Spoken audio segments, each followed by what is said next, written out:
ସମସ୍ତଙ୍କୁ ଓଁ ସାଇରାମ। ଚାଲନ୍ତୁ ଆଜି ଶୁଣିବା ବାବାଙ୍କର ସାଇ ସଚ୍ଚରିତ ଗ୍ରନ୍ଥର 6ଠ ଅଧ୍ୟାୟ। ବାବାଙ୍କ ଜୀବନୀ ବିଷୟରେ ଜାଣିବା। ଆଜି ଏହି ଅଧ୍ୟାୟରେ ଶୁଣିବା ରାମନବମୀ ଉତ୍ସବ, ମସଜିଦର ଜୀର୍ଣ୍ଣ ସଂସ୍କାର, ଗୁରୁଙ୍କ କରସ୍ପର୍ଶର ମହିମା, ଚନ୍ଦନ ସମାରୋହ, ଉର୍ସ ଏବଂ ରାମନବମୀ ଉତ୍ସବର ସମନ୍ୱୟ। ଏବେ ଶୁଣିବା ଗୁରୁଙ୍କର ସ୍ପର୍ଶର ଗୁଣ। ଭିଡ଼ିଓକୁ ଶେଷ ପର୍ଯ୍ୟନ୍ତ ଦେଖନ୍ତୁ, ଶୁଣନ୍ତୁ। ଯଦି ପସନ୍ଦ ଆସିବ ତାହେଲେ ସବସ୍କ୍ରାଇବ୍କୁ ଟଚ୍ କରିକି ବେଲ୍ ଆଇକନ୍କୁ ଟଚ୍ କରିଦିଅନ୍ତୁ। ତାହେଲେ ଚାଲନ୍ତୁ ଶୁଣିବା। ଯେତେବେଳେ ସଦ୍ଗୁରୁ ନୌକାର ନାବିକ, ସେତେବେଳେ ସେ ନିର୍ବିଘ୍ନରେ ଓ ଅବଲୀଳାକ୍ରମେ ଏହି ଭବସାଗରରୁ ପାର ଉତ୍ତାର କରିଦେବେ। ସଦ୍ଗୁରୁ ଶବ୍ଦଟି ଉଚ୍ଚାରଣ କରିବା ମାତ୍ରେ ସାଇ ବାବାଙ୍କ କଥା ମନେପଡ଼େ। ମନେହୁଏ ସତେ ଯେପରି ସେ ମୋ ସମ୍ମୁଖରେ ଦଣ୍ଡାୟମାନ ଅଛନ୍ତି ଏବଂ ମୋ ମଥାରେ ଉଦି ଲଗାଇ ଦେଉଛନ୍ତି। ମୋର ମନ ଆନନ୍ଦରେ ଉତ୍ଫୁଲ୍ଲ ହୋଇଉଠେ, ନୟନରୁ ପ୍ରେମାଶ୍ରୁ ବିଗଳିତ ହୋଇଥାଏ। ସଦ୍ଗୁରୁଙ୍କ କରସ୍ପର୍ଶର ଶକ୍ତି ମହାନ ଓ ଆଶ୍ଚର୍ଯ୍ୟଜନକ। ଯେଉଁ ସୂକ୍ଷ୍ମ ଶରୀର ସମଗ୍ର ସଂସାରକୁ ଭସ୍ମ କରିଦେଇପାରେ, ଏପରିକି ଅଗ୍ନି ଦ୍ୱାରା ଯାହା ନଷ୍ଟ ହୁଏ ନାହିଁ, ସେଇଠି ଗୁରୁଙ୍କର କରସ୍ପର୍ଶ ମାତ୍ରେ ନିମିଷକେ ନଷ୍ଟ ହୋଇଯାଏ। ଶ୍ରୀ ସାଇବାବାଙ୍କ ମନୋରମ ରୂପକ ଦର୍ଶନ କଲେ କଣ୍ଠ ରୁଦ୍ଧ ହୋଇଯାଏ, ନୟନରୁ ଅଶ୍ରୁଧାରା ଝରିପଡ଼େ।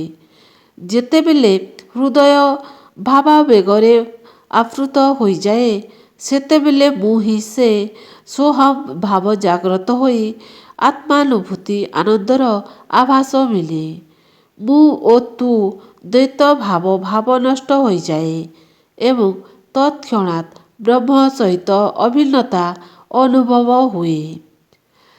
ଯେତେବେଳେ ମୁଁ କୌଣସି ଧର୍ମଗ୍ରନ୍ଥ ପାଠ କରେ, ସେତେବେଳେ ସଦ୍ଗୁରୁଙ୍କ ସ୍ମୃତି ମନ ଭିତରେ ଜାଗିଉଠେ।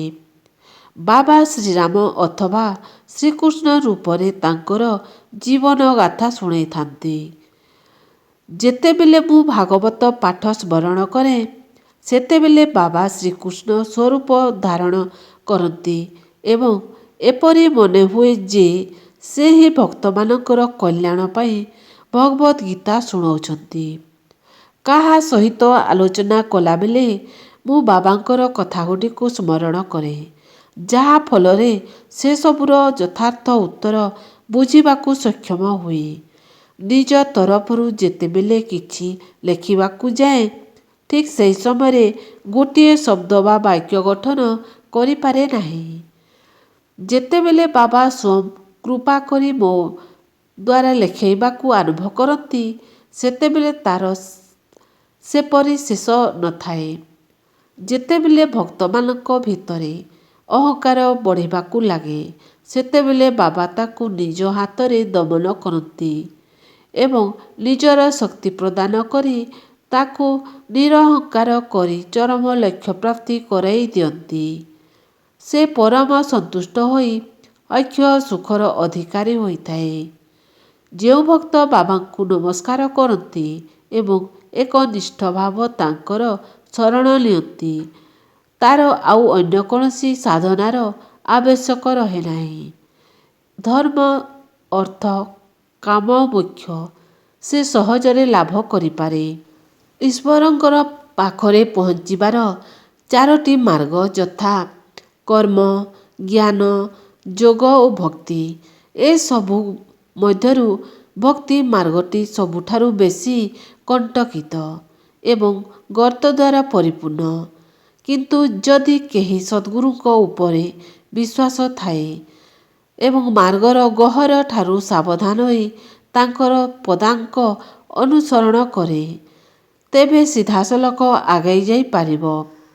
ତେବେ ଯାଇ ଚରମ ଲକ୍ଷ୍ୟ ଅର୍ଥାତ୍ ଈଶ୍ୱରଙ୍କ ନିକଟରେ ସହଜରେ ପହଞ୍ଚି ଯାଇପାରିବ। ଶ୍ରୀ ସାଇବାବା କହିଛନ୍ତି, ସେ ନିଜେ ହିଁ ବ୍ରହ୍ମ ଏବଂ ବିଶ୍ୱ ସୃଷ୍ଟିର ଉତ୍ପତ୍ତି, ସଂରକ୍ଷଣ ଏବଂ ବିଲୟ କରିବାର ବିଭିନ୍ନ ଶକ୍ତି ପୃଥକ୍ ହେଲେ ହେଁ ସେସବୁ ମଧ୍ୟରେ ଏକତ୍ବତା ରହିଛି। ଏ କଥାଟି ବିଭିନ୍ନ ଗ୍ରନ୍ଥକାର ଲେଖିଛନ୍ତି।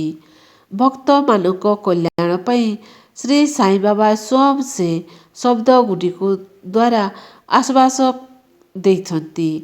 ସେ କଥାଟି ଏଠାରେ ଲେଖା ହୋଇଅଛି। ମୋର ଭକ୍ତମାନଙ୍କ ଘରେ ଅନ୍ନ ବସ୍ତ୍ରର ଅଭାବ ରହିବ ନାହିଁ। ମୋର ବୈଶିଷ୍ଟ୍ୟ ଏହି ଯେ ଯେଉଁ ଭକ୍ତ ମୋର ଶରଣ ନିଅନ୍ତି ଏବଂ କାୟମନୋବାକ୍ୟରେ ମୋର ଉପାସନା କରନ୍ତି ତାର କଲ୍ୟାଣ ପାଇଁ ମୁଁ ସର୍ବଦା ଚିନ୍ତିତ ଥାଏ। ଭଗବାନ କୃଷ୍ଣ ଭଗବଦ୍ ଗୀତାରେ ଏହି କଥାଟିକୁ ଅର୍ଜୁନଙ୍କୁ ବୁଝାଇଛନ୍ତି। ତେଣୁ ଖାଇବା ପିନ୍ଧିବା କଥା ବେଶୀ ଚିନ୍ତା କର ନାହିଁ। ଯଦି କିଛି ପାଇବାର ଇଚ୍ଛା ଥାଏ ତେବେ ଈଶ୍ୱରଙ୍କୁ ପାଇବାକୁ ଚାହଁ। ସାଂସାରିକ ସମ୍ମାନ ବା ଉପାଧି ତ୍ୟାଗ କରି ଈଶ୍ୱରଙ୍କ କୃପା ଓ ଅଭୟ ଦାନ ଲାଭ କର। ଏହିପରି ତାହାରି ଦ୍ୱାରା ସମ୍ମାନିତ ହେବାକୁ ଚେଷ୍ଟା କର। ସାଂସାରିକ ସାଧନାରେ କୁପଥଗାମୀ ହୁଅ ନାହିଁ। ଆଜିର ଯଦି ଭିଡ଼ିଓ ଆପଣମାନଙ୍କୁ ପସନ୍ଦ ଆସିଲା ତାହେଲେ ସେୟାର କରନ୍ତୁ। ଓଁ ସାଇରାମ, ଜୟ ସାଇରାମ।